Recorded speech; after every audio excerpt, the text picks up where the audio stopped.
今日はサインレッスンはサインです。サインというのは、道を歩くときは結構いろいろなサイン見ますよね。皆さん。じゃあ、今日はサインの漢字学びましょう。じゃあ、とても簡単です。一番最初はどんな感じでしょう？これは、ひ。ひ。訓読みはないんです。大体漢字は音読みだけあるので、言葉は覚えるのは大切です。じゃあ、シングル漢字はどこにも来ないので、一つの漢字の言葉の中に来るんです。言葉を学びましょう。非。漢字は非です。非常。非常というのはエマージェンシー。非常。その後は、非常口。非常口というのは an emergency exit.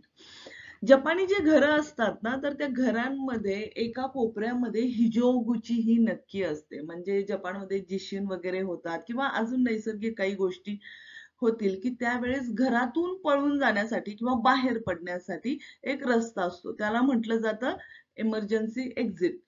हिजोगुची. हिजोनी म्हणजे extremely. हिजोनी ओमोशिरोई देस म्हणजे एक्स्ट्रीमली इंटरेस्टिंग किंवा मनोरंजक होतं आपण सांगू शकता. हिजोनी ताहेन देस म्हणजे हिजोनी खूप जास्त डिफिकल्ट होतं. ठीक आहे.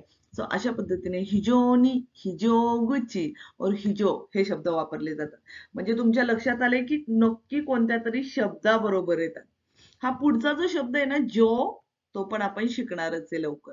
कांजी कशी काढतात हे बघून घेऊया. एकदम सिंपल आहे. पहिल्यांदा काय करायचंय? ओके, सेम पेन झाला.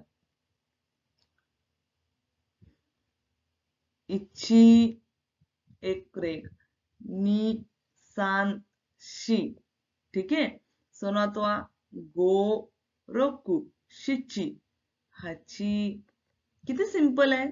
कशासारखी वाटते कांजी? इंद्रांचं शस्त्र असतं तसं वाटतंय का?